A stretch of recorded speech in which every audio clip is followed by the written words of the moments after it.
ये हमारे पास आज आए हैं शिवांगी जी।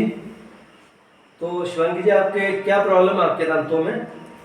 मेरे को येलोइश डिपॉजिट बहुत ज़्यादा है मेरे टीथ में। अभी लास्ट 1 ईयर से थोड़ी ज़्यादा है। ओके। अच्छा, लास्ट 1 ईयर से आपके जो दांत है उसके ऊपर जो एक परत जम जाती है प्लाक की, जी कैलकुलस की, वो डिपॉजिट हो गई है। जी। तो क्या करते हैं आप, कहाँ रहते हैं? अभी लास्ट 1 ईयर से तो मैं इंटर्नशिप पे थी, मैं अम्बाला में ही थी, तो तब से मुझे ज़्यादा प्रॉब्लम थी इसमें। अच्छा, आप अम्बाला हरियाणा में। हाँ, तो हरियाणा के जो पानी है हरियाणा का, उसमें क्या है, वो हार्ड हार्ड वाटर है। उसमें फ्लोरोसिस की मात्रा ज़्यादा होती है। जो फ्लोरोसिस है वो क्या करता है कि मतलब मीन्स कि एक्सेसिव फ्लोराइड, उसमें एक्सेसिव फ्लोराइड कंटेंट की होने की वजह से जो कैलकुलस है वो ज़्यादा जल्दी आपके दांतों के ऊपर डिपॉजिट हो जाता है। अगर आप ढंग से ब्रश ना करें तो हार्ड वाटर जो है फ्लोराइड की वजह से ज़्यादा कैल्सिफिकेशन दांतों के ऊपर कर देता है। उसके ऊपर क्या होता है कि उसके बाद जो दांतों के ऊपर एक कैलकुलस की जो परत जो वो जमती जाती है, और जैसे जैसे वो डिपॉजिट होती जाती है आपके मसूड़े जो है वो पीछे हटने लगते हैं। क्या आपके दांतों से खून भी आता है ब्लीडिंग ड्यूरिंग ब्रशिंग या किसी चीज पे बाइट करने पे, ऐसा होता है कुछ? हाँ, ड्यूरिंग ब्रशिंग ब्लीडिंग होती है कभी कभी, बहुत रेगुलर नहीं है, बट हाँ कभी कभी होती है। अच्छा, कभी कभी।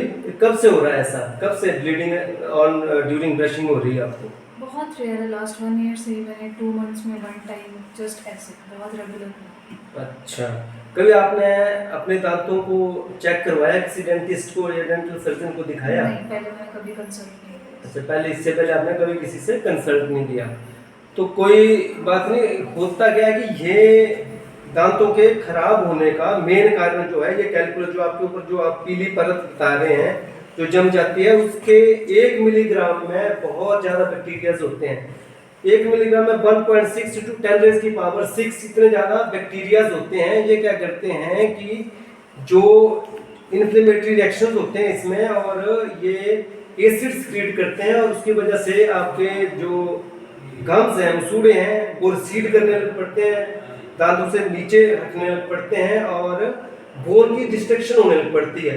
इनकी दांतों का जो पकड़ होती है वो हड्डी और मसूड़ों से होती है। जब उसमें डिस्ट्रक्शन होना शुरू हो जाएगी तो वो धीरे धीरे जो दांत आपका वो जो हिलने लग पड़ेगा, बोन को रिजॉर्व होने की वजह से वो दांत की पकड़ जो है वो खत्म होती जाएगी, और दांत आपका बाहर को लंबा होने लग पड़ेगा। जैसे आपकी एज कम है तो इस टाइम ब्लड सप्लाई भी प्रॉपर होती है। तो अगर हम जो आपकी अभी हम आपको यहाँ डेंटल चेयर पे चेक करेंगे, फिर आपकी हम ट्रीटमेंट करेंगे जिसको हम स्केलिंग एंड रूट प्लानिंग बोलते हैं।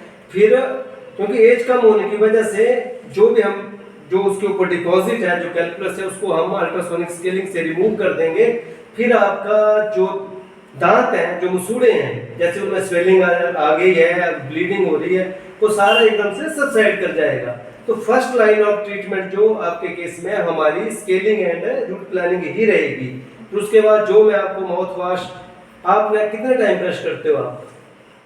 लास्ट ईयर से तो मेरे पास इतना टाइम नहीं, उससे पहले मैं रेगुलर डे में 2 टाइम्स करती थी, बट अभी 1 टाइम हो गया। ओके। आपका एक तो आप क्लाइमेटिक, आपके दांतों का खराब होने का कारण एक तो आप क्लाइमेटिक, क्योंकि वहाँ पानी में हार्ड वाटर होता है, फ्लोराइड की ज़्यादा एक्सेस में था। दूसरा स्ट्रेस भी, अगर कोई ज़्यादा बिजी रह रहा है, उसको स्ट्रेस है, तो उसमें भी ये सारी चीज़ें जो है वो stress is also a aggravating factor. ये सारी चीज़ें बढ़ जाती हैं। मतलब मीन्स कि आपके मसूड़ों की जो इन्फ्लेमेटरी साइंस है वो बढ़ जाएंगे स्ट्रेस की वजह से भी। तो आपने 2 बार ब्रश करना है, और आपने माउथ वॉश, और जो मैं आपको फ्लॉस और जो भी गम पेंट्स हैं जो मैं आपको दूंगा, वो आपने प्रॉपर उसमें उसका यूज करना है। ठीक है, तो चलो आपको हम चेयर, डेंटल चेयर पे मैं आपको चेक करता हूँ।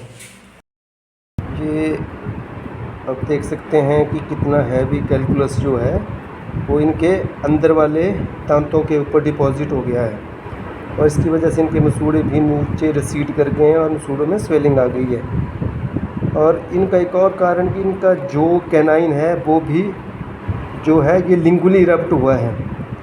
तो जहाँ पे सिलाइबरी, यहाँ पे टंग के नीचे सिलाइबरी ग्लैंड की ओपनिंग्स होती हैं, तो यहाँ पे बड़ी जल्दी जो है वो कैलकुलस जो है वो कैल्सीफाई होकर के प्रेसिपिटेट होकर के दांतों के ऊपर डिपॉजिट हो जाता है। ये बाकी नीचे वाले इसमें भी है। अब आप ऊपर वाले सेकंड मोलर में भी इनके ऊपर उतना ज़्यादा डिपॉजिट नहीं है।